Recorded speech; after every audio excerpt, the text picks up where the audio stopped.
জিবরাইল বলবেন ইয়া রাসূলুল্লাহ, এত কান্না কোন নবী রাসূল কাঁদে নাই, আপনার উম্মতরে আমার আল্লাহ মাফ করে দিবে। নবী গো আসুন, বিচারের কাজ শুরু হবে। আমার নবী হাসরের দিন আল্লাহর কোর্টে যাইয়া আমার আল্লাহ ডাকবে, বন্ধু গো আসনে বসুন। আমার নবী বলবে, বন্ধু আগে একটা কথা তোমার সাথে বলবো, তারপরে আমি আসনে বসবো। কোন কথা বলতে চাও?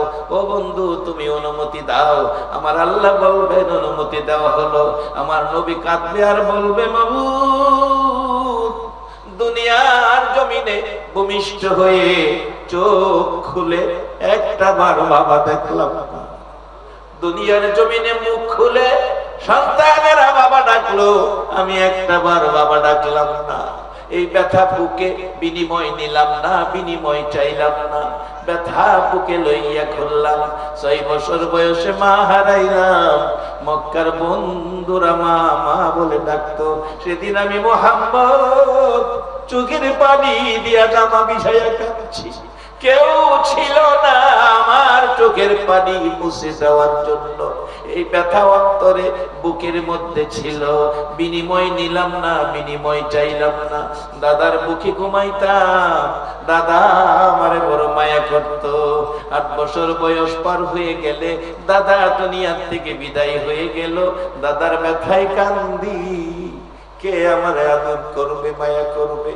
ও মাবুদ, দাদার ব্যথায় কানলাম, ব্যথা বুকে লইলাম, বিনিময় চাইলাম না, বিনিময় নিলাম না।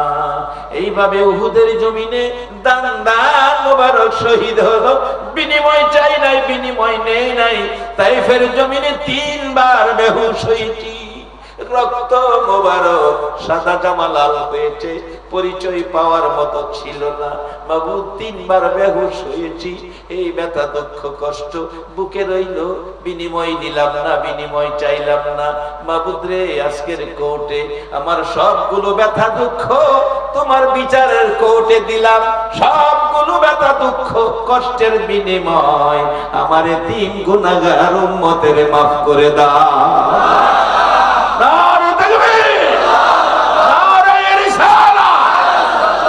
এই নবীর পক্ষে থাকতে রাজি আছেন কিনা? আসুন বাবার, আমি শেষ দিকে যাচ্ছি। সেই নবী আসতেছে এই রবিউল আউয়াল মাস।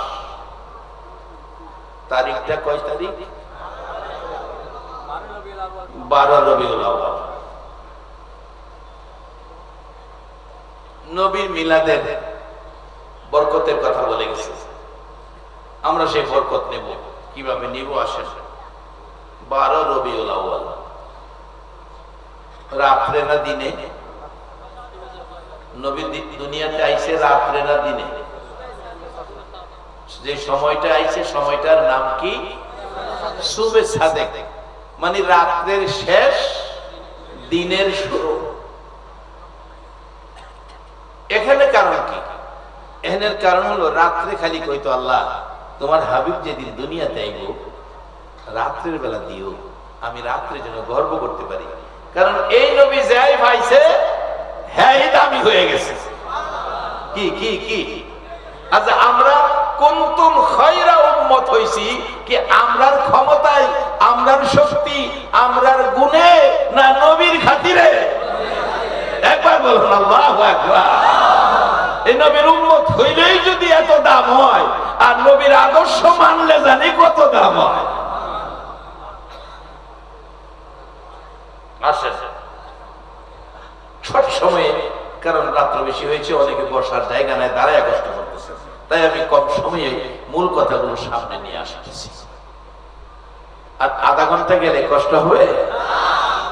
যারা দাঁড়ায় রয়েছেন আপনারা কষ্ট হবে না তো? আল্লাহ তুমি কবুল করো। তো নবীর ভালোবাসার দরজায় তাদের দাঁড় করাইও, সকলে বলুন আমিন।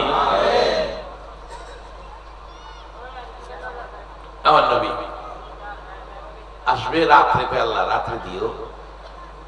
দিনে হইন না কয় আল্লাহ, হ্যাঁ কথা হইল না, হ্যাঁ গাইলা অন্ধকার না রাইতে, রাইতে হলো অন্ধকার, হ্যাঁ কালা, হ্যাঁ কথা হইল না, আমি দিন ফর্সা, আমার কথা হইল। আল্লাহ কয় তোরা যে ধাক্কা ধাক্কি শুরু করছস, ঝগড়াঝাটি শুরু করছস। আমার নবী তো ঝগড়াঝাটির নবী না, আমার নবী সকলের জন্য রহমত। আমার নবী ঝগড়াঝাটি বাড়ায় না, আমার নবী ঝগড়াঝাটি কমায়, অশান্তি জায়গার মধ্যে শান্তি ঢুকায় দেয়। সেই নবী আমার নবী। ঠিক আছে, আমি আল্লাহ সিদ্ধান্ত নিলাম যেই সময় নবীকে দিব তারা দুজনে ভাইয়া যাবি। যেই সময় দিছে সময়টার নাম কি? সুবে সাদেক, রাত্রের শেষ দিনের শুরু। রাত্রে কয় আল্লাহ আমি ভাগ্যবান, আমার শেষে তোমার নবী দুনিয়াতে আইছে। দিনে কয় আল্লাহ আমিও ভাগ্যবান, আমার দিন শুরুতে তোমার নবী দুনিয়াতে আইছে। আবার লাগছে ঝগড়া আকাশে আর জমিনে। জমিনে কয় আল্লাহ তোমার নবী ভাইয়া আমি যে কত গর্বিত, কারণ যেদিন নবী রবিউল আউয়ালে দুনিয়ায় মা আমেনার এতিমখানায় মক্কার জমিনে কদম মুবারক লাগাইছিল, সেদিন থেকে আল্লাহ সমস্ত পৃথিবীর জমিনকে নামাজের বিছানার মতো পবিত্র ঘোষণা করে দিল।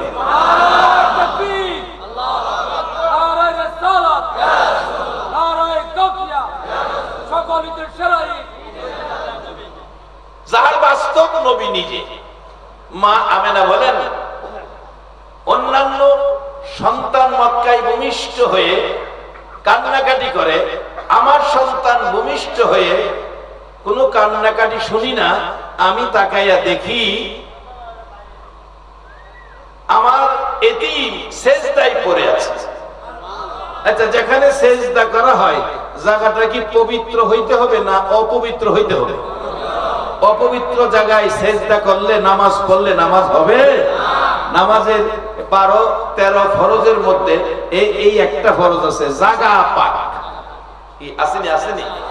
জাগা পাক, কাপড় পাক, শরীর পাক, এরকম 13 ফরজের মধ্যে এই ফরজের মধ্যে একটা ফরজ হলো জাগা পাক। আচ্ছা, আমরা যখন দুনিয়াতে আইছি, যে জায়গায় আপনার আমার মা আমাকে প্রসব করেছে এই জায়গাটায় রক্তে লাল হয়ে গেছে, এই জায়গাটা কি তখন পবিত্র ছিল? তাহলে আমার নবী যে আয়েশাই সেজদা করলো, তাতে বোঝা গেল আমার আপনার মতো রক্ত মাখা ভূমিষ্ঠ নবী হয় নাই।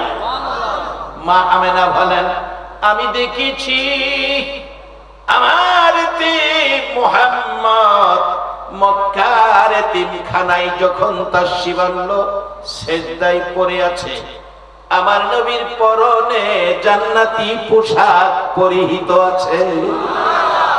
একবার বলুন আল্লাহু আকবার। সেজদায় পড়ে আছে, জান্নাতি পোশাক আছে। তাহলে কি বোঝা গেল? আমাদের মতো রক্ত মাখায় জন্ম নবী হয় নাই। আল্লাহর কুদরতি ভাবে নবী দুনিয়াতে আসছে, জায়গা নাপাক হয় নাই, এই জায়গাতেই নবী সেজদায় পড়ে আছে। সেজদায় পড়ার কারণ কি?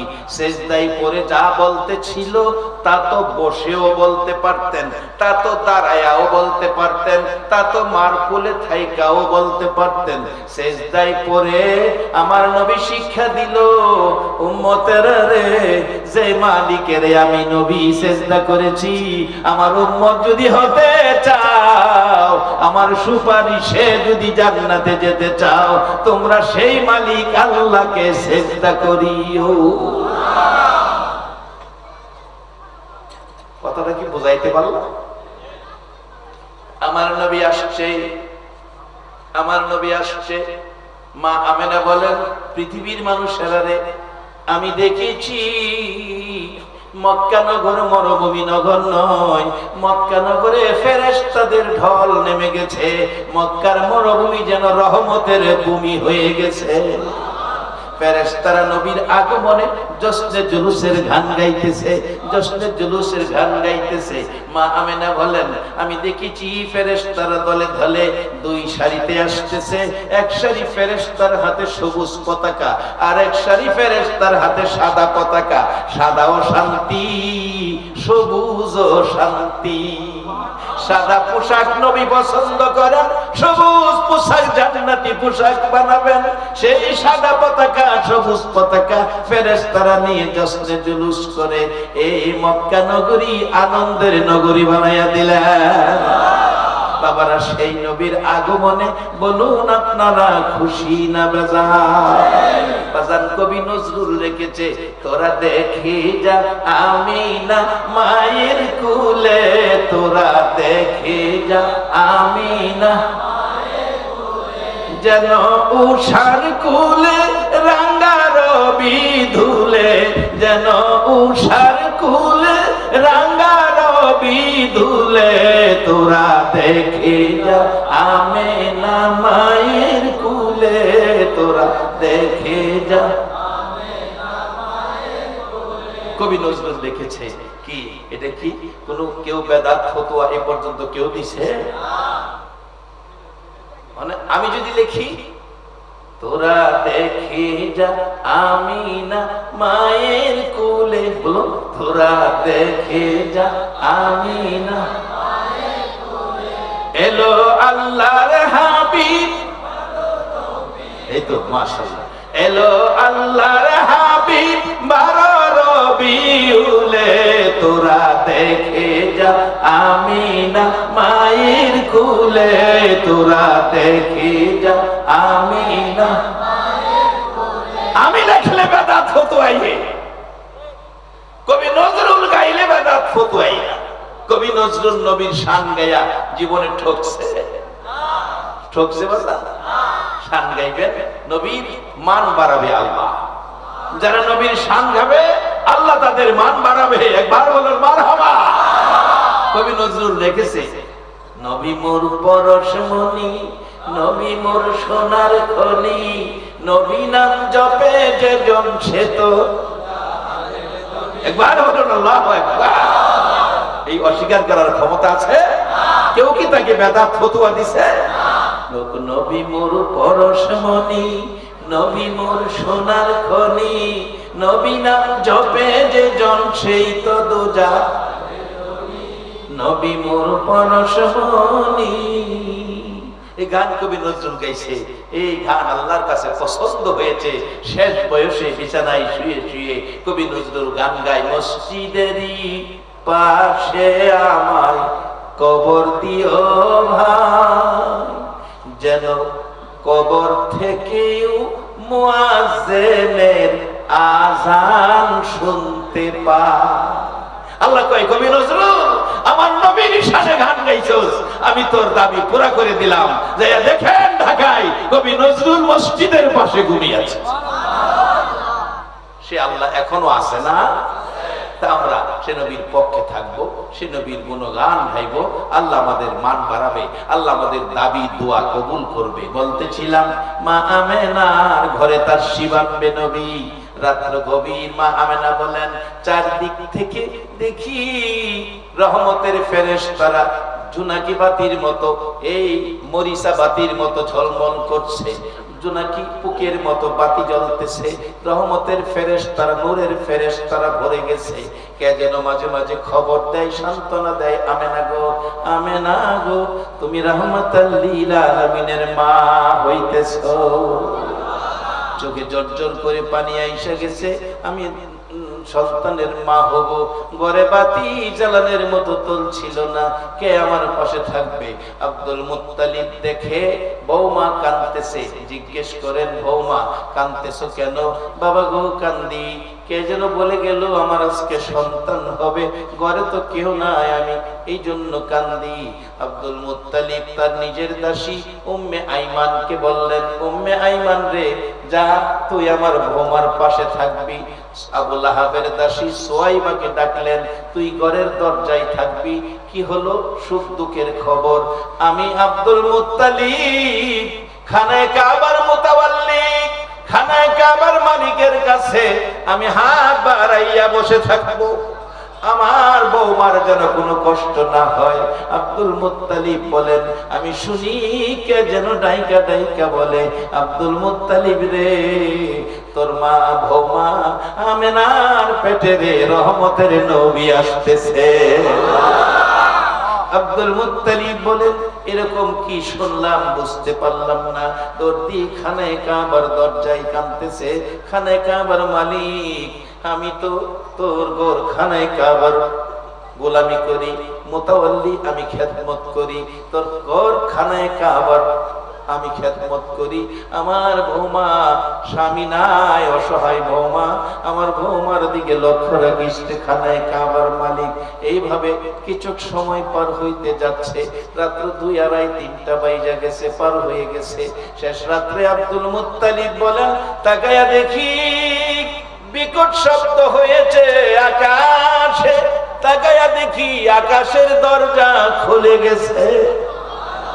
এই সাজানো দরজা দিয়ে 3 থেকে 4 জন মহিলা জান্নাতি সুন্দর শাড়ি পরে, জান্নাতি সুন্দর শাড়ি পরে 4 জন মহিলা হাতে নূরের বাতি লইয়া উইরা উইরা আসতেছে আর ডাকতেছে, চল মক্কার জমিনে আমেনার ঘরে যাই, আজকে মুহাম্মদুর রাসূলুল্লাহ দুনিয়ায় আসতেছে। বাবার আসুন, আমাদের দেশে অনেক ভাইয়েরা সেই নবী নিয়ে টানা হেসরা করে। আমরা যেদিন দুনিয়াতে আসছি, মাওলানা হন, মুফতি সাহেব, পীর সাহেব, বুজুর্গ সাহেব, যত জাতের সাহেবই হন না কেন, কেউ আমরা দুনিয়াতে আসার সময় জান্নাত থেকে কোনো মহিলা খেদমতে আইছে কিনা? আমার নবীজির দাদা আব্দুল মুত্তালিব বলেন, মহিলারা আসতেছে আর বলছে মুহাম্মাদুর রাসূলুল্লাহ আসবে। দৌড়াইয়া আব্দুল মুত্তালিব আমেনার ঘরের দরজায় ডাকতেছে, আমেনা গো, দরজাটা খুল, আমার নাতি কই, আমার নাতি কই, আমার কোলে দে, দেরি করিস না। এবার ডাকতেছে উম্মে আইমান, ও আব্দুল মুত্তালিব, এখনো সন্তানাদি হয় নাই।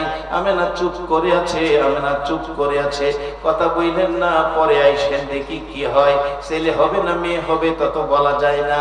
আব্দুল মুত্তালিব একটা চিৎকার মারছে, রে উম্মে আইমান, দেরি করিস না, আমার নাতি হবে রে, আমার নাতি জীবনে একদিন বাবার কুলে উঠবে না, আমি দাদা কুলে লইয়া 2 গালে চুমাইব, দে দে, আমার নাতি হয়েছে, যে নাতির নাম, যে নাতির খবর আমি আকাশের মধ্যে শুনেছি,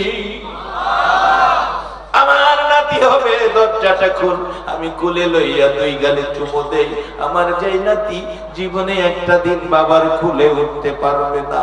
অবশেষে আইমান ডাকতেছে, ও আব্দুল মুত্তালিব, এখনো তো হয় নাই।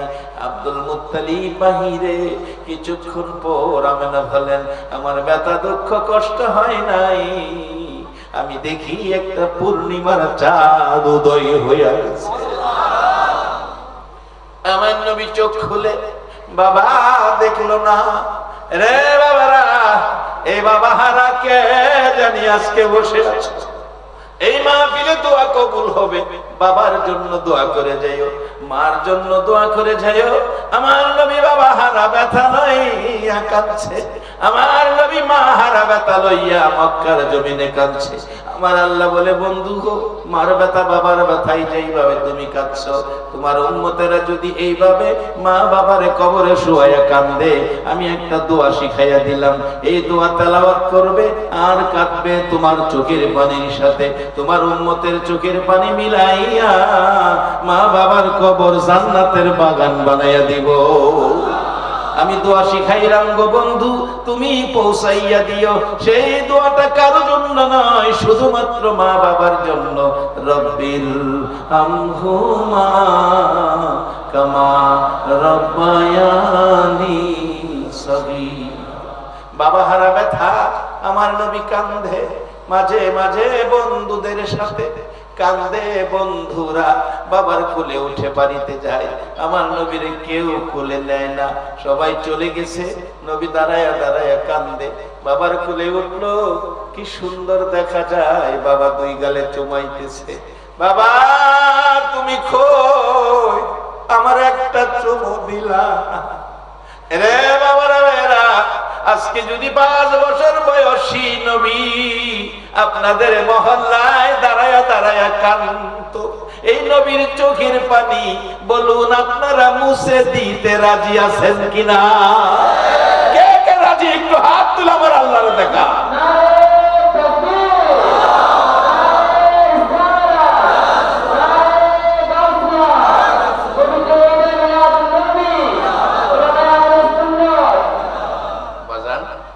নবী চোখের পানি মুছে দিবেন, হাত তুলছেন। নবী তো এখন আর আমাদের সামনে আসবে না, আর আমাদের সামনে দাঁড়াইয়া কাঁদবে না। চোখের পানি মুছে দেওয়ার বরকত কিভাবে নেবেন? মা বাবার খেদমত করবেন, মা বাবার খেদমত করবেন, মা বাবার খেদমত করবেন, মা বাবার খেদমত করবেন। মা বাবারে কষ্ট দিয়ে না। মা বাবারে কষ্ট দেওয়ার মানুষ আমাদের বাংলাদেশে বর্তমানে আছে না? বিশ্বের উন্নতশীল দেশে বৃদ্ধাশ্রম আছে, বৃদ্ধাশ্রম আমাদের দেশে ছিল না। এখন গাজীপুরে বৃদ্ধাশ্রম খোলা হয়েছে। অনেক বাবা অনেক মা বৃদ্ধাশ্রমে। জিজ্ঞেস করলে জবাব দেয়, মা বৃদ্ধাশ্রমে কেন? মা চোখের পানি, কাঁদতে কাঁদতে চোখে গা হয়ে গেছে। বাবা গো, 8টা সন্তানের মা। আগে তো সিজারের প্রচলন ছিল না। 2 দিন 3 দিনের ব্যথায় মার চোখ থেকে এক নদী পানি মুখ ভেসে বেরিয়ে গেছে। 3 দিনের ব্যথায় সন্তান কোলে নিয়ে 2 গালে চুমু দিয়ে সব ব্যথা ভুলে গেছে।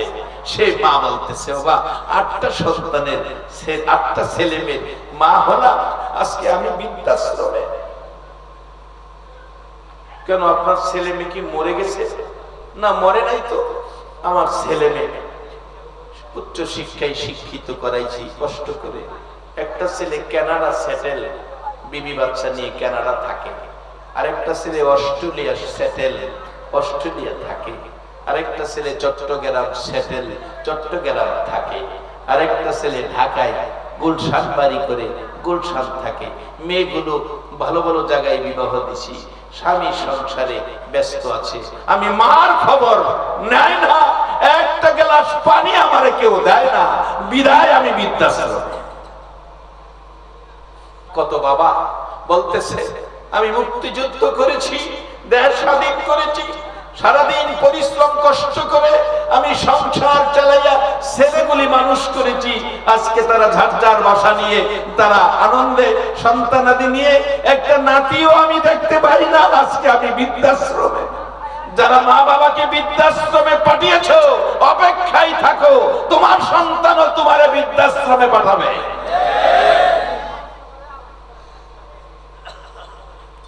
নবীর মিলাদের বরকত যদি ঘরে নিতে চাও, মা বাবার খেদমতে যাও।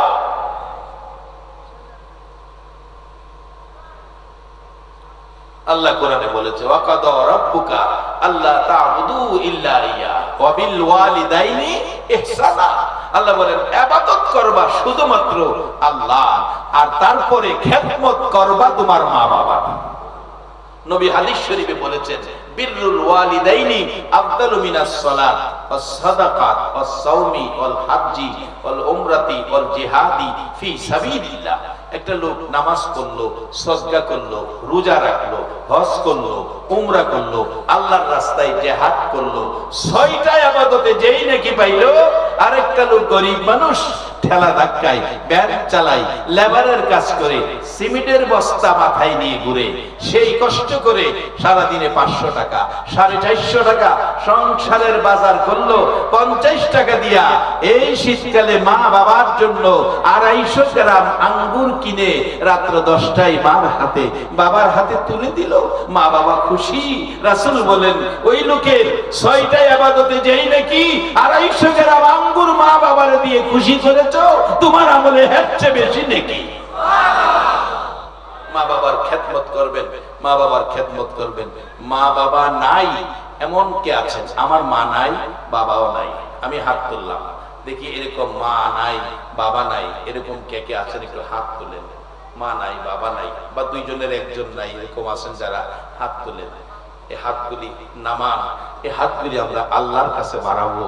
আল্লাহ শিক্ষা দিলেন মা বাবার জন্য হাত বাড়ায়া সেই দোয়াটা করতেন, রব্বির হামহুমা কামা রাব্বায়ানি সগীরা। আরে আজকের কমিটির বাবারা, কোন মা তোমাদেরকে পেটে রাখছে? আজকে এই গভীর রাত্রে তোমাদের আয়োজিত মাহফিলে নবীর আলোচনা শুনে আজকে মা বাবার জন্য দোয়া করবে, আল্লাহর শিখানো দোয়া। আল্লাহ যদি কবুল করে নেয়, মা বাবার কবরে জান্নাতের শান্তি এসে যাবে। এই সুন্দর কাজটা তোমরা করেছো। তোমাদের বংশের যারা কবরে, আল্লাহ প্রত্যেকের কবরে জান্নাতের শান্তির ব্যবস্থা করে দেখ। সকালে বলুন আমিন। বাবারা রাত্র অনেক হয়েছে, আলোচনা যা করেছি সব দিকের আলোচনা ছোটখাটো করে সামনে রাখছি, একটার সাথে একটা অ্যাডজাস্ট করে আলোচনা আসছে আর আমি সামনে রাখছি। আমি সহ আল্লাহ যেন মেয়ে পুরুষ সহ উপস্থিত সকলকে সেই নবীর উম্মত, সেই নবীর আদর্শ আমল করে নবীর উম্মত হতে পারি। কোরআন সুন্নাহ মাইনা আমরা যেন নবীর উম্মত হতে পারি। অন্যায় কাজ থেকে বাইসা আমরা যেন ভালো কাজ করতে পারি, তাইলে আমরা জান্নাতি হব। আল্লাহ আমাদেরকে বুঝ দান করুক। সকলে বলুন আমিন।